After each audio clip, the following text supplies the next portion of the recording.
on this week's episode, we've got something really special. This arcade cabinet keeps coming on with music now and again. It does play music while your games are playing as well, and when it's previewing the games. So if it is coming on and off and interrupting me talking to you, I apologise for that. But yeah, I'll show you a picture of this. This is what I picked up locally off the Facebook marketplace. It's my first ever arcade cabinet. I've always wanted one. I know nothing about these arcade cabinets. It came to me not working, as faulty as you can see in that image. It's just as is. So we managed to get it home, and Sid, my cat, was all over it, as you can see in that picture. He were inside it. It wouldn't leave it alone. It were alright, it were turned off, don't worry. I wouldn't let him in there if there were any high voltage or anything like that. This thing had been off for a long time and the CRT had already been grounded on the flyback, so it was safe. So you can see a bit blurry pictures, but he won't stay still for 2 minutes. He was all over it, and still is, to be fair. So I thought I'd put his climbing frame right next to it here, so he can come up and sit across the top if he wished while we're playing games. So when I got this home, it didn't work at all. We struggled away. My partner's brother, Shane, thank you very much, Shane, for helping me get this back over here. He had a nice family to go into. I couldn't have done it without him, so I much appreciate that, Shane. So after a couple of days of it sat there, I thought I'd best take a look at it and see what's what. So we took the back panel off.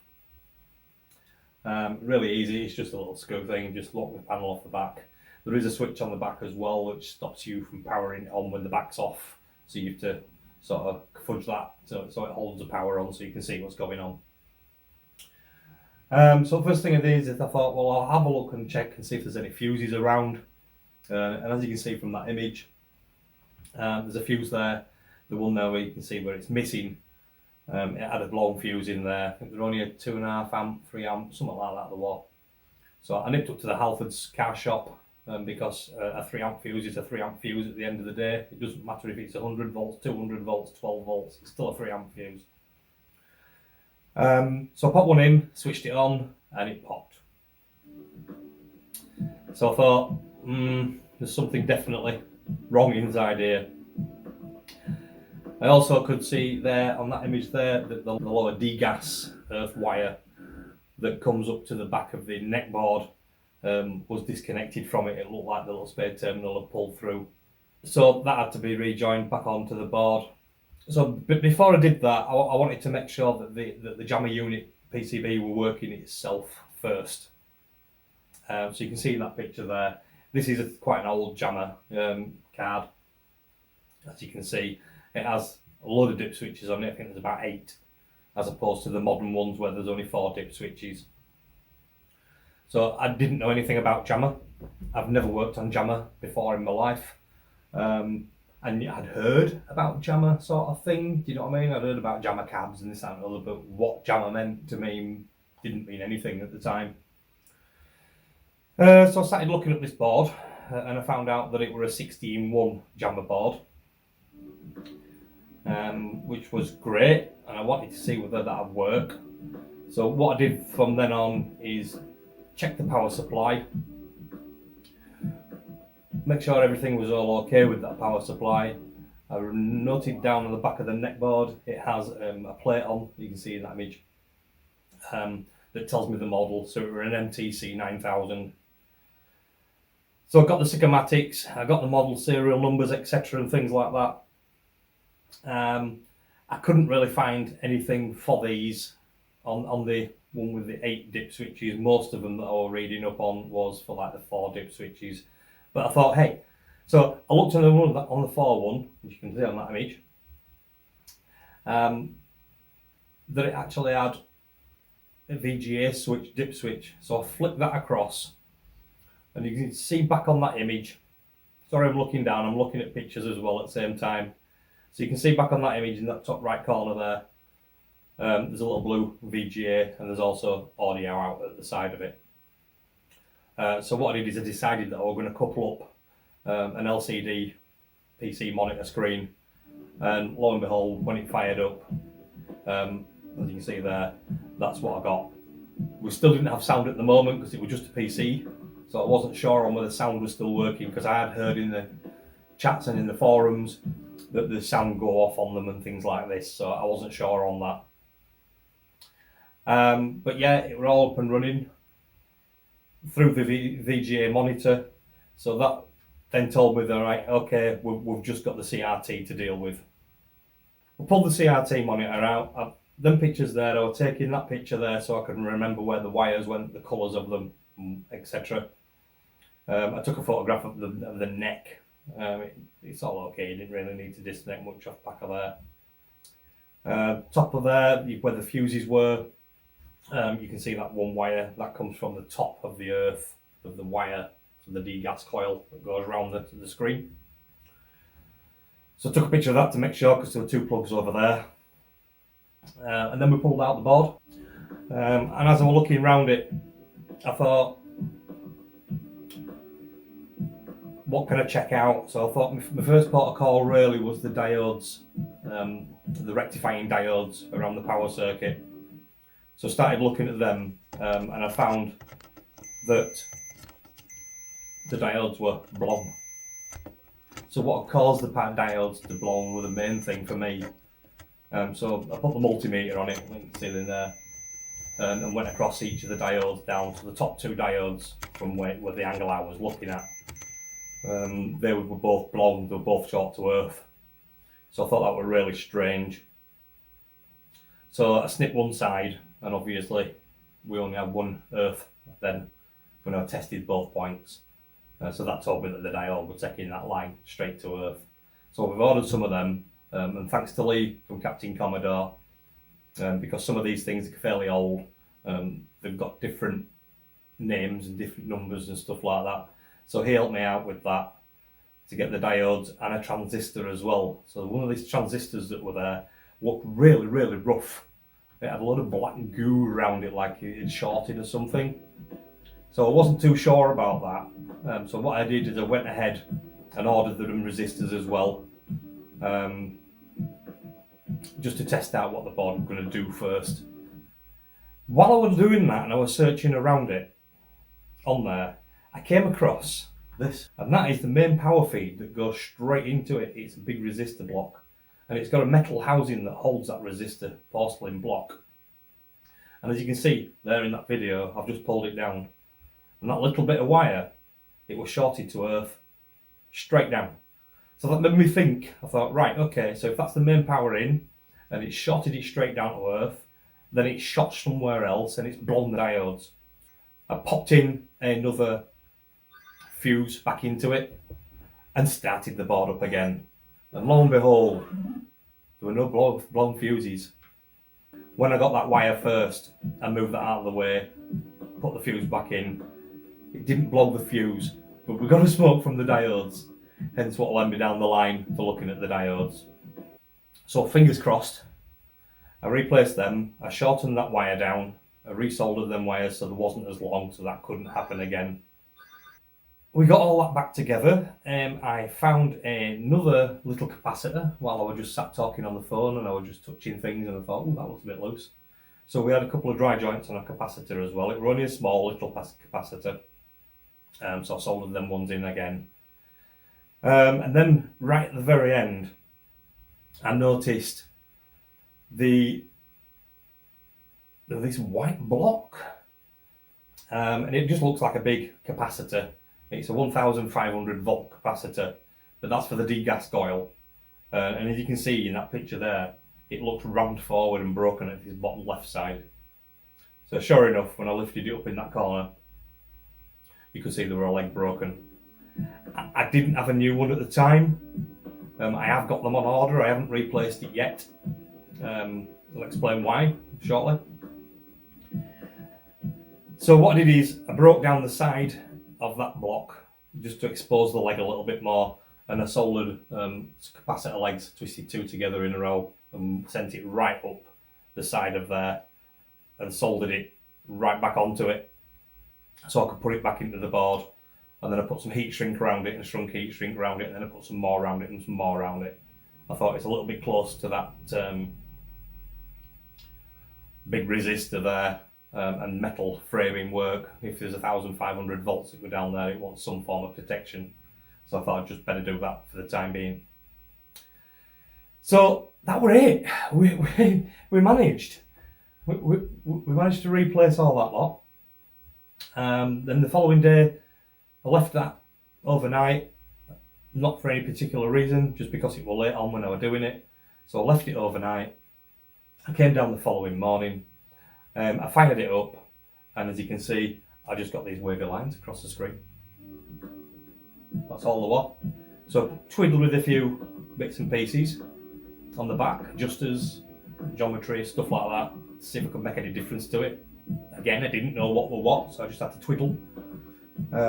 Just had no instructions or anything like that for it at the time. The schematics for the TV board I had, but there are all those variations, so I wasn't exactly sure. Even when you're looking at this screen now, the geometry is not quite right, and that's what I was going to get to shortly. But anyway, we put it in, and that's what I was getting. I fiddled around a little bit more with it, and I started getting that. I fiddled a bit more and read up on it a little bit more. And then there's a switch on the back of the board. I can't quite remember what it is, but it was something to do with polarity, like reversing a certain polarity for a particular monitor screen. So I flicked the switch, and wow, boom, it busted into life. We've got it up and running, as you can see in the pictures there, look. It was back up and running. So we're having a little bomb jack, etc. 1942, some bits and pieces. So then I started twiddling, adjusting things. So if you look at the screen at the moment, it looks like it's bowed at the top and it looks like it drops down here. And that's down to the geometry on the board. But there's no point in me trying to get that any better than what it is until I change all the capacitors on the board. So the next thing I need to be able to find is a capacitor kit for this. So if you've got any ideas of where I can get capacitor kits for arcade cabinets and the MTC 9000 monitor screen, drop me a comment below. Like I said, I'm very, very new to these arcade cabinets, very green, I must admit. These buttons are jokeable, so I would like to replace this front and turn them. This is the gun smoke. When you're firing, the middle button is for up, and that is left diagonal, right diagonal. But when you've got your hand round that way and you're controlling that way, it makes it feel really, really weird. So I was thinking about doing something about this. If you had any dealings with Sliverline Arcade Cabs and you know where you can buy these from, otherwise I'm just going to have to try and fabricate a new steel front for it and move the buttons. I was thinking about turning them up here, maybe move the controller over a little bit. Again with this side, move the controller over a little bit and turn the buttons. Maybe move the player 1 and player 2 the left and right side over there, or put them both at the top here or somewhere like that. If you've got any ideas for that, I'd love to hear from you. Another thing that I wanted to do with it is I wanted to get some artwork. So I don't know where I can get artwork from. I don't know whether they're a standard cab these or not, a standard size.